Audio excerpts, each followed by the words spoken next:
siang, terima kasih waktu yang telah diberikan kepada saya. Perkenalkan, nama saya Bernadetta Mensa dengan NIM 2019-520047. Di sini saya akan mempresentasikan materi mata kuliah perancangan angkutan umum. Yang pertama, perencanaan. Menurut Paul Davidoff, pada tahun 1982, perencanaan adalah sebuah proses untuk menetapkan tindakan yang tepat di masa depan melalui pilihan-pilihan yang sistematik. Berikutnya, perancangan. Perancangan adalah usulan pokok yang mengubah suatu yang sudah ada menjadi suatu yang lebih baik melalui 3 proses. Yang pertama, mengidentifikasi masalah-masalah. Yang kedua, mengidentifikasi metode untuk pemecahan masalah. Dan yang ketiga, pelaksanaan pemecahan masalah. Berikutnya, angkutan massal. Angkutan massal pada umumnya merupakan angkutan umum. Definisi angkutan umum adalah sistem transportasi yang dapat dipergunakan oleh umum dengan syarat-syarat tertentu, misalnya bis kota, Transjakarta, kereta api, bis antar kota, dan lain-lain. Angkutan kota umumnya berdasarkan sifat operasinya dapat dibagi dua jenis. Yang pertama, demand fix. Angkutan umum yang harus beroperasi pada waktu yang telah ditentukan. Ada atau tidak adanya penumpang, contohnya Transjakarta. Yang berikutnya, demand responsive adalah angkutan umum yang beroperasi sesuai dengan demand yang ada, contohnya angkot, dan bis kota. Yang berikutnya, paratransit, angkutan umum yang tidak mempunyai jadwal dan rute yang pasti, misalnya taksi, ojek, atau ojek online. Yang berikutnya, hubungan sistem kota dengan angkutan umum. Yang pertama, kota berkembang apabila suatu wilayah berkembang pesat penduduknya maupun industrinya. Yang kedua, angkutan umum merupakan suatu kebutuhan untuk dapat menghidupi kota tersebut. Yang berikut, aspek perencanaan sarana angkutan umum. Yang pertama, aspek fisik, seperti perencanaan prasarana, contoh jalan, terminal, halte, dan lain-lain. Yang kedua, aspek manajerial atau operasional, seperti organisasi, kapasitas, jadwal, dan lain-lain. Penduduk kota dibagi dua kelompok. Yang pertama, kelompok choice adalah kelompok masyarakat yang mempunyai pilihan untuk melakukan pergerakan dalam memenuhi kebutuhannya dan umumnya mempunyai kendaraan pribadi. Yang kedua, kelompok captive adalah kelompok masyarakat yang hanya punya satu pilihan dalam mobilisasi.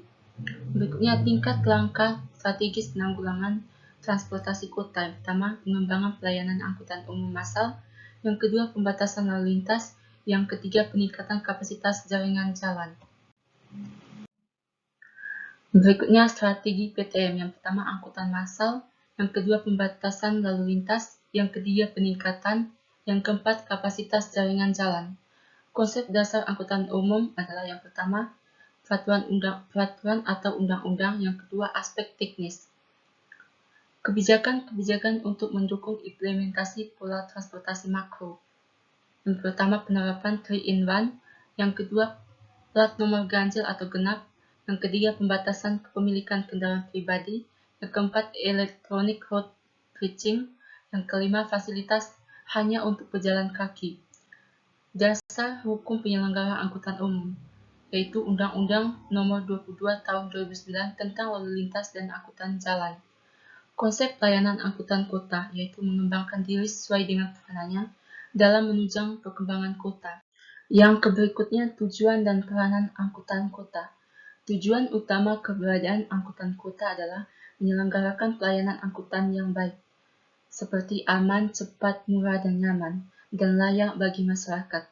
Karena sifatnya yang massal, keberadaan angkutan kota selain mengandung arti pengurangan volume lalu lintas kendaraan pribadi, juga lebih murah karena biaya angkutan dapat dibebankan kepada banyak penumpang.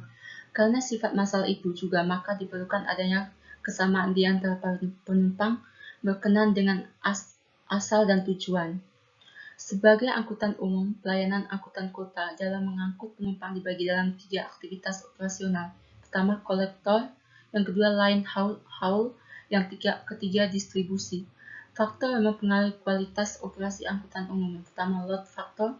Yang kedua, faktor tempuh rute. Yang ketiga, frekuensi pelayanan. Yang keempat, jumlah armada.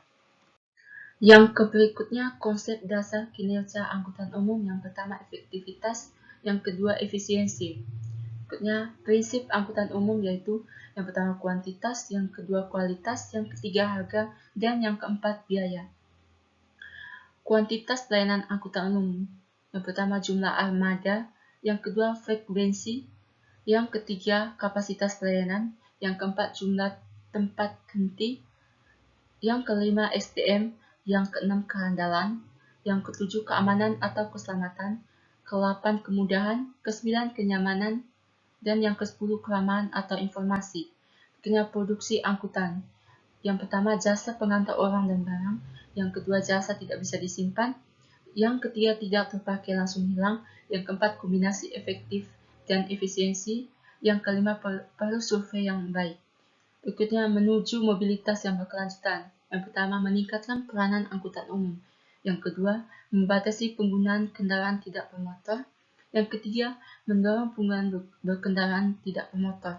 Yang keempat menggunakan kendaraan bermotor dan BBM ramah lingkungan. Yang kelima meningkatkan disiplin mengemudi dan konsisten pengawasan serta penegakan hukum. Berikutnya pelayanan angkutan umum. Di Indonesia, pelayanan angkutan umum dapat dibedakan menjadi 3 kategori utama, yaitu angkutan antar kota, angkutan perkotaan, dan angkutan pedesaan. Yang kedua, angkutan antar kota terbagi dua, yaitu antar kota antar provinsi, yakni angkutan antar kota dan melampaui batas administrasi provinsi. Yang kedua, antar kota dalam provinsi, yakni pelayanan jasa angkutan antar kota dalam satu wilayah administrasi provinsi. Berikutnya, trayek pelayanan. Trayek adalah lintasan kendaraan umum untuk pelayanan jasa angkutan orang dengan mobil bus yang mempunyai asal dan tujuan tetap maupun tidak terjadwal. Jaringan trayek adalah kumpulan trayek yang menjadi satu kesatuan jaringan pelayanan angkutan orang. Berdasarkan Peraturan Pemerintah Nomor 41 Tahun 1993 tentang angkutan jalan, trayek pelayanan jasa angkutan umum dibagi dalam 4 kelompok, yaitu trayek antar kota antar provinsi, yang kedua trayek antar kota dan provinsi, yang ketiga trayek kota seperti trayek umum, trayek cabang, trayek rating, trayek langsung, yang keempat trayek pedesaan. Berikutnya lintasan pelayanan. Lintasan pelayanan adalah suatu trayek dapat memiliki lebih dari satu kemungkinan lintasan tergantung pada jaringan prasarana atau jalan yang menghubungkan asal dan tujuan trayek tersebut.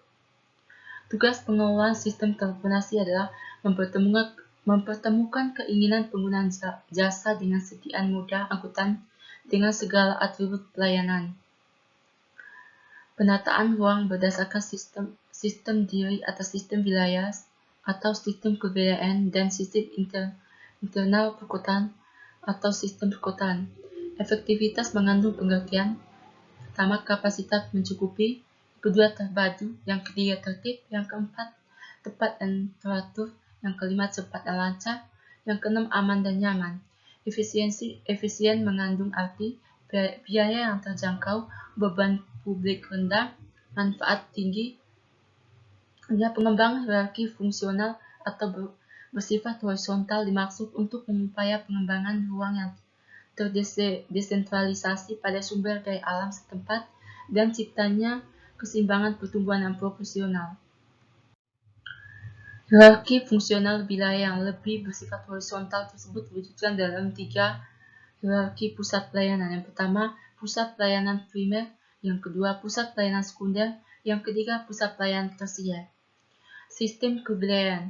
Pertama, struktur ruang, yang kedua, pola ruang, yang ketiga, wilayah, yang keempat, sistem wilayah, yang keempat, wilayah homogen. Sistem internal perkotaan adalah struktur ruang dan pola ruang yang mempunyai jangkauan pelayanan pada tingkat internal perkotaan. Standar pelayanan minimal yang disingkatkan SPM adalah ketentuan tentang jenis dan mutu pelayanan dasar yang merupakan urusan wajib daerah yang berhak diperoleh di setiap warga secara minimal. Flow atau pergerakan dalam sistem wilayah. Yang pertama, dalam sistem kewilayahan pergerakan atau flow bukan hanya manusia saja, tetapi juga barang dan jasa. Kedua, secara spatial, bagian dalam mewadai pergerakan dalam suatu wilayah tersebut infrastruktur. Yang ketiga, secara skematis, dapat dilihat bahwa pergerakan antar wilayah dan dalam wilayah. Yang berikutnya, transportasi sendiri dibagi 3, yaitu transportasi darat, laut, dan udara. Unsur-unsur dasar transportasi ada 5 unsur pokok, yaitu yang pertama manusia, yaitu yang membutuhkan transportasi. Yang kedua barang, yaitu yang diperlukan manusia. Yang ketiga kendaraan, yaitu sebagai sarana transportasi. Yang keempat jalan sebagai prasarana transportasi. Yang kelima organisasi, yaitu sebagai pengelolaan transportasi. Masalah lingkungan, yang pertama polusi, yang kedua konsumsi energi, yang ketiga lahan dan estetika. Berikutnya angkutan jalan. Angkutan jalan adalah pemindahan orang dan atau barang dalam satu tempat ke tempat lain dengan menggunakan kendaraan. Dua, terminal. Terminal merupakan titik di mana penumpang dan barang termasuk Terminal merupakan titik di mana penumpang dan barang masuk dan keluar dari sistem serta merupakan komponen penting dari sistem transportasi.